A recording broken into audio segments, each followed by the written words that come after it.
Good afternoon. I want to thank everybody for joining us in Ukraine Media Center. Ukrinform is day 259 of our fight for freedom, and now we will be talking about the situation in Kherson region. Coming up next is Serhii Khlan, a deputy of Kherson Regional Council. Good afternoon, Mr. Serhii.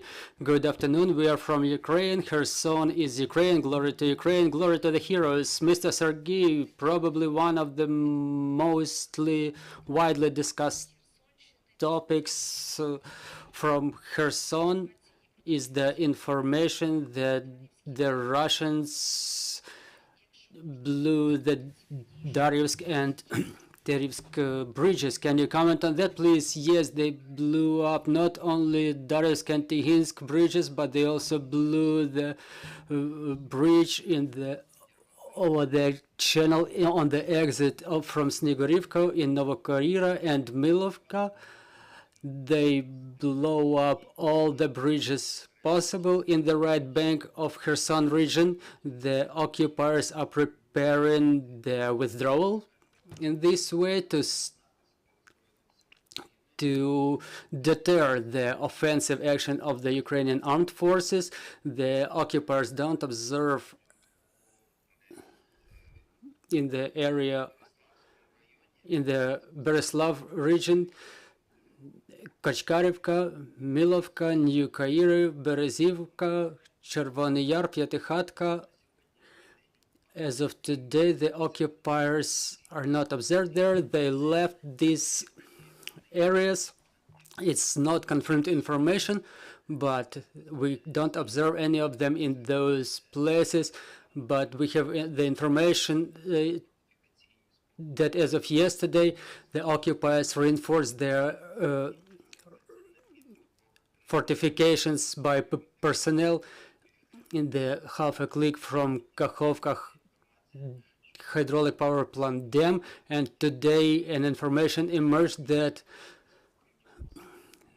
the occupiers reinforced their fortifications in Novokryos. It's the turn from the highway to Snegorivka, and as I understand, they reinforce it to provide the withdrawal of their forces from the front line.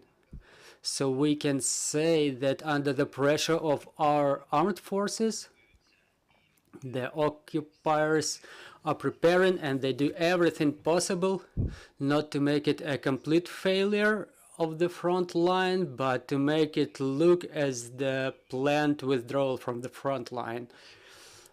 As to Snegorivka, you just mentioned, we're seeing in all the propaganda channels the information that all the Russian so-called bloggers are vehemently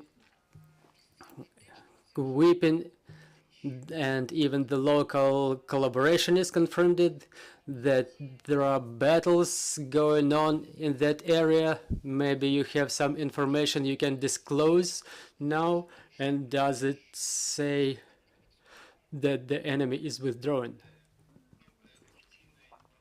There is no official information as of yet, but we understand that the occupier is withdrawing not only in Snegorivka, but along the front line in general. So we can say that if they blew up the bridge over the channel on the exit from Snegorivka, they lost control of Snegorivka. But again, we don't have this information confirmed yet.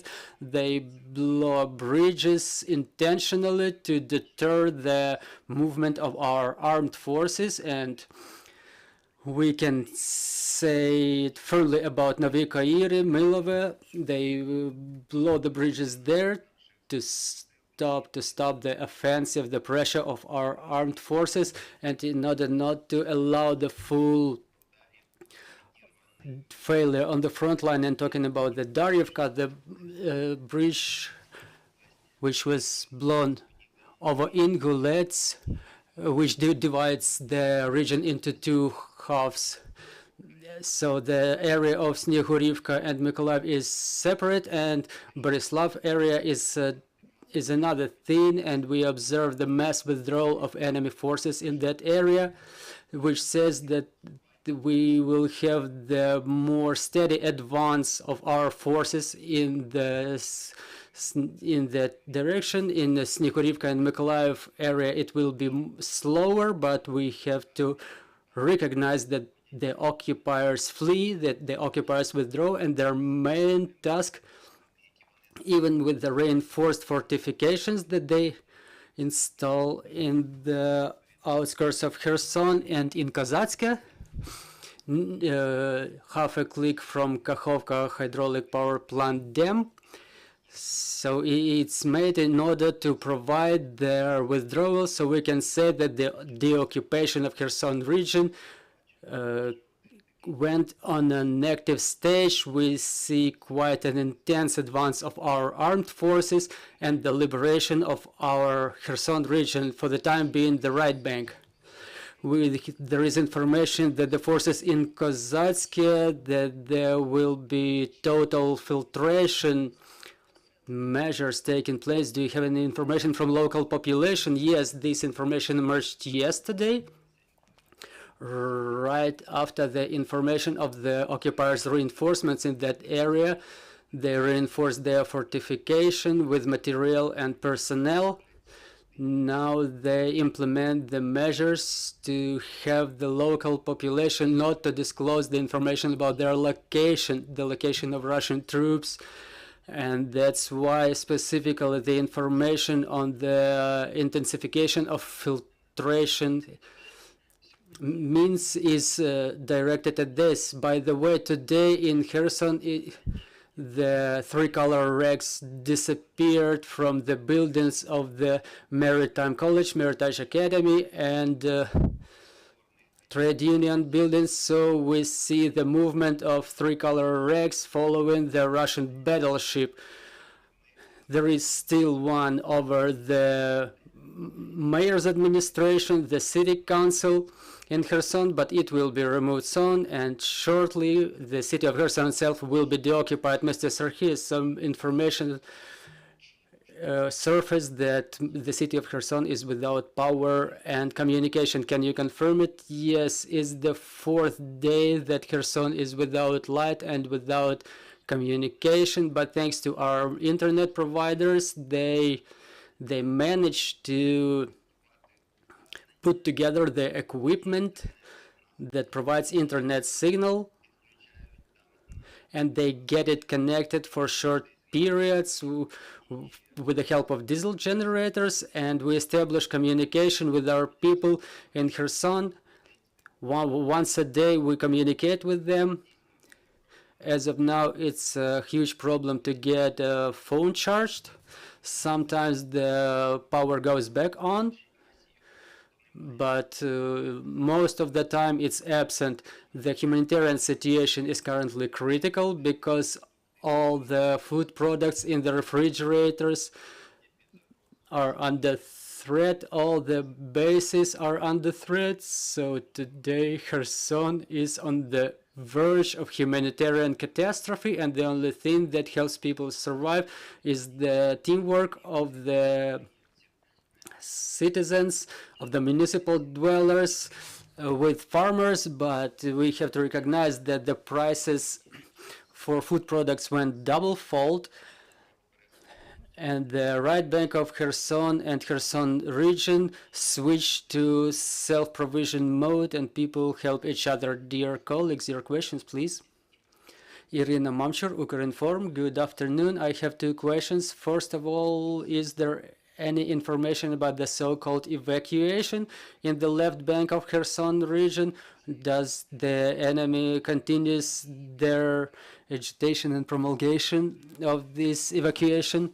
No, as of today, the enemy is panicking. And yesterday, they were still calling that they were saying that the only point where you could cross the river is near Antonovsky Bridge. But today they are in total panic in their ranks. So now the issue of the so-called evacuation is not being discussed by the collaboration as well. And the second question is about the Antonovsky Bridge crossing. Does it still operate? Does it still function? Because some information surfaced that Russians steal the boats, they destroy the cutters. Is this true? Yes, the river crossing, the Pantheon river crossing is still in place. We don't have any confirmation.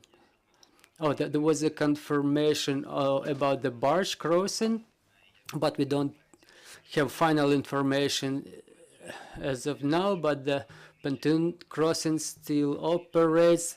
The fact that the occupiers destroyed the boats in the boat factory, in the ship factory, all the available boats were sunk by the occupiers.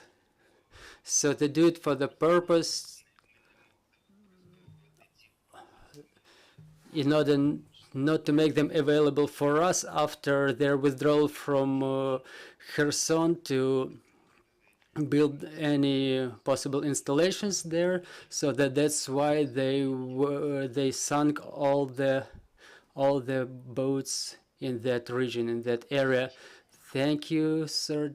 Dear friends, any more questions? No more questions. Thank you, Mr. Serhii, for finding time to join us. I will remind you, we had Serhii Khlan online with us, Deputy of Kherson Regional Council. Dear colleagues, we're putting together the schedule for tomorrow. Please follow our announcements. Bear with us. Glory to Ukraine.